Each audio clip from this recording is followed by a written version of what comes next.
Hi friends, welcome to One C Cafeteria. எல்லாரும் எப்படி இருக்கீங்க? இன்னைக்கு நம்மளோட சேனல்ல ரொம்பவே சூப்பரான பாரம்பரியமான முறையில் மண்பானையில் அழகான சிக்கன் குழம்பு ஃப்ரெஷ்ஷான மசாலா யூஸ் பண்ணி சூப்பராக செய்ய போகிறோம்.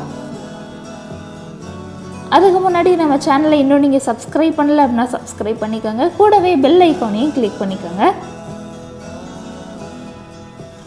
இப்போ இந்த ரெசிபி பண்ண ஸ்டார்ட் பண்ணிடலாம். நான் இன்றைக்கி 1 கிலோ சிக்கன் எடுத்திருக்கேன். அதுக்கு முன்னாடி ரொம்ப நாள் கழித்து நான் மெஹந்தி வச்சுருக்கேன். அதை தான் கேமரா முன்னாடி காமிச்சிருக்கேன். 2 பேருக்கு 1 கிலோ சிக்கனான்னு திங்க் பண்ண வேணாம். நெய்பர் ஃபேமிலி ஒருத்தவங்களுக்கு சிக்கன் கிரேவி செஞ்சு நான் கொடுக்குறேன்னு சொல்லியிருந்தேன். அவங்களுக்கு சேர்த்து நான் பண்ணேன். இப்போ சிக்கன் மேரினேட் பண்ணுறதுக்காக 3 ஸ்பூன் கெட்டி தயிர் ஆட் பண்ணியிருக்கேன். அடுத்து 1/2 டீஸ்பூன் மஞ்சள் தூள், 2 டீஸ்பூன் மிளகாய் தூள், 1 டீஸ்பூன் காஷ்மீரி மிளகாய் தூள் ஆட் பண்ணிக்கலாம். தயிர் ஆட் பண்ணுறதுனால சிக்கன் நல்லா சாஃப்டாக இருக்கும். இந்த மாதிரி கொஞ்சமாக மசாலா பவுடரில் அந்த சிக்கன் ஊறுறதுனால நம்ம கிரேவி பண்ணுறப்ப சிக்கன் வெள்ளையாக இல்லாமல் அந்த குழம்போட கலருக்கு ஈக்குவலாக நல்லா தெரியும். அந்த ஒரு காரணத்துக்காக நம்ம மேரினேட் பண்ணுறோம். ப்ளஸ் நல்லா சாஃப்டாகவும் நமக்கு அந்த சிக்கன் இருக்கும். அதுக்காக அந்த சிக்கன் பீசஸில் அந்த மசாலா பவுடர் தயிர் எல்லாம் நல்லா ஒட்டுற மாதிரி நல்லா மிக்ஸ் பண்ணிக்கலாம். இது ஒரு 1/2 மணி நேரம் ஊறுனா போதும். இப்போ கொஞ்சமாக சால்ட் ஆட் பண்ணிக்கலாம். சால்ட் ஆட் பண்ணி மறுபடியும் மிக்ஸ் பண்ணி க்ளோஸ் பண்ணி வச்சுருங்க. ஒரு 1/2 மணி நேரம் மேரினேட் ஆனால் போதும்.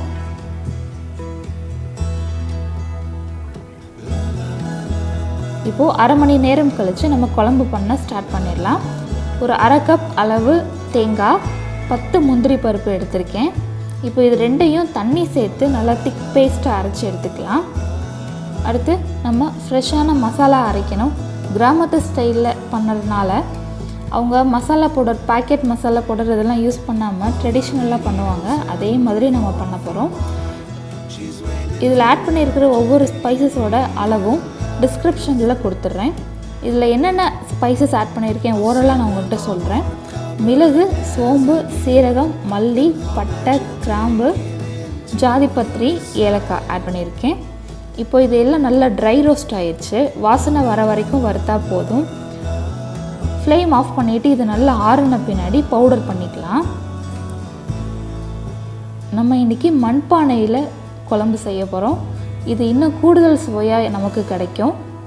மண்பானை நல்லா ஹீட் ஆன பின்னாடி அதில் நல்லெண்ணெய் 3 ஸ்பூன் அளவு, அதாவது 3 டேபிள் ஸ்பூன் அளவு ஆட் பண்ணியிருக்கேன்.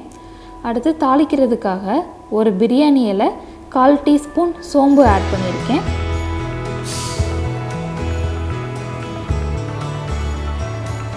பிரியாணி இலை சோம்பு நல்லா ஃப்ரை ஆன பின்னாடி நம்ம இடித்து வச்சுருக்கிற இஞ்சி பூண்டு அதில் ஆட் பண்ணிக்கலாம். 2 ஸ்பூன் அளவு இஞ்சி பூண்டு போட்டிருக்கேன். அதையும் நல்லா எண்ணெயில் ஃப்ரை பண்ணிக்கலாம். அடுத்து 150 கிராம் சின்ன வெங்காயத்தை இந்த மாதிரி நீள் வாக்கில் கட் பண்ணி போட்டிருக்கேன். எனக்கு ரொம்ப பெரிய சைஸ் சின்ன வெங்காயமாக கிடச்சிது, அதனால் அதை இந்த மாதிரி கட் பண்ணி போட்டிருக்கேன். ரொம்ப குட்டி குட்டி சின்ன வெங்காயமாக இருந்தால் கட் பண்ண தேவையில்லை. டைரெக்டாக நம்ம தோல் உரித்து கழுவி அதில் போட்டுடலாம். இப்போ வெங்காயம் நல்லா வதங்கணும். இப்போது வெங்காயம் நல்லா வதங்கின பின்னாடி ஒரு 3 சின்ன தக்காளியை இந்த மாதிரி சின்ன சின்னதாக கட் பண்ணி போட்டிருக்கேன். தக்காளியை நல்லா வதக்கிக்கலாம். கிராமத்து ஸ்டைல்னாலே இந்த மாதிரி மண்பானை, நல்லெண்ணெய், சின்ன வெங்காயம், ஃப்ரெஷ்ஷான மசாலா இதுதான் நமக்கு ஞாபகம் வரும். அதை ஞாபகப்படுத்த தான் இந்த ஒரு சூப்பரான ஒரு ரெசிபி நான் ட்ரை பண்ணி உங்களுக்காக நம்ம சேனலில் போஸ்ட் பண்ணியிருக்கேன். இப்போ கொஞ்சம் உப்பு ஆட் பண்ணிக்கலாம். உப்பு ஆட் பண்ணுறதுனால தக்காளி வேகமாக வதங்கும். இப்போ பார்த்திங்கன்னா தக்காளி நல்லா அதில் இருக்கிற ஜூஸ்லாம் பிரிஞ்சு நல்லா வெந்திருக்கு. இப்போது இந்த டைமில் நம்ம மேரினேட் பண்ண சிக்கன் பீசஸை அதில் ஆட் பண்ணிக்கலாம்.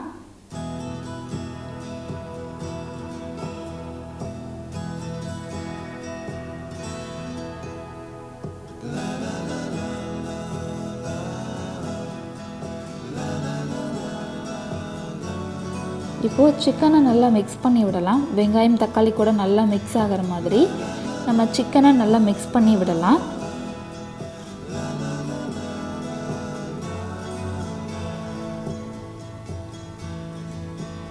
சிக்கன்லேருந்து இப்போ தண்ணி விட்டுருக்கு பாருங்கள். இந்த ஸ்டேஜில் நம்ம மிளகாய் தூள் ஆட் பண்ணிக்கலாம். காரத்துக்கு ஏற்ற மாதிரி ஆட் பண்ணிக்கோங்க. நான் இன்றைக்கி 3 டீஸ்பூன் அளவு மிளகாய் தூள் ஆட் பண்ணியிருக்கேன். அடுத்து நம்ம ஃப்ரெஷ்ஷாக அரைச்ச அந்த மசாலா பவுடர் ஆட் பண்ணுறேன். இப்போது இது எல்லாத்தையும் நல்லா மிக்ஸ் பண்ணிக்கலாம்.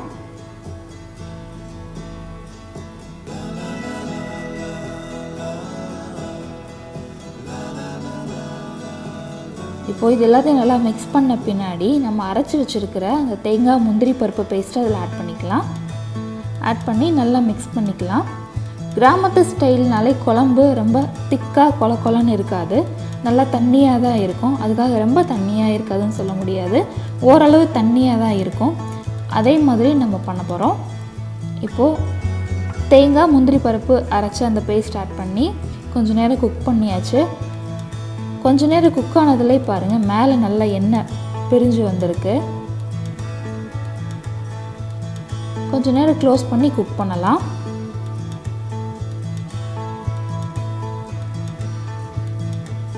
இப்போது காஷ்மீரி மிளகாய் தூள் 2 டீஸ்பூன், மஞ்சள் தூள் 1/4 டீஸ்பூன் அளவு ஆட் பண்ணியிருக்கேன்.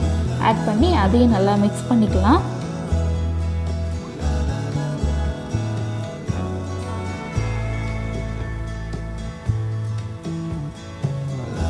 இப்போ குழம்பு நல்லா கொதிக்குது. சிக்கன் வெந்துருச்சா நம்ம பார்த்துக்கலாம். சிக்கன் வெந்துருச்சு அப்படின்னா ஃப்ளேம் ஆஃப் பண்ணிடலாம், அவ்வளோதான். நல்லா சாஃப்டாக இருந்தது சிக்கன், மேரினேட் பண்ணி யூஸ் பண்ணனால. குழம்பு ரொம்ப சூப்பராக இருந்தது. இது வரைக்கும் இந்த டேஸ்ட்டில் நான் சிக்கன் குழம்பு சாப்பிட்டதே இல்லை, ரொம்ப சூப்பராக இருந்தது.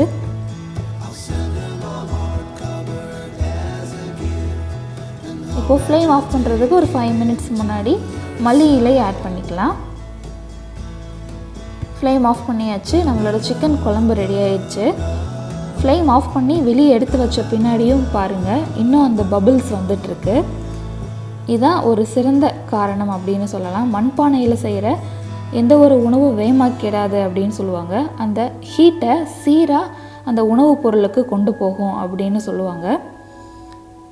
நான் ஏற்கனவே சொன்னேன் இல்லையா, கிராமத்து ஸ்டைலில் பண்ணுறனால குழம்பு கொஞ்சம் தண்ணி கன்சிஸ்டன்சியில் தான் இருக்கும், ரொம்ப திக்காக அவங்க பண்ண மாட்டாங்க. அதே மாதிரி நம்ம சூப்பராக ரெடி பண்ணியிருக்கோம்.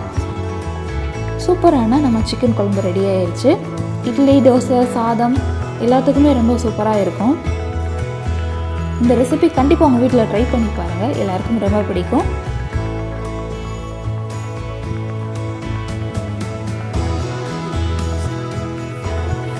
இந்த வீடியோ பிடிச்சிருந்துச்சு அப்படின்னா இந்த வீடியோக்கு ஒரு லைக் கொடுங்க, ஷேர் பண்ணுங்கள், மறக்காமல் நம்ம சேனலை சப்ஸ்கிரைப் பண்ணுங்கள். தேங்க்யூ ஃபார் வாட்சிங்.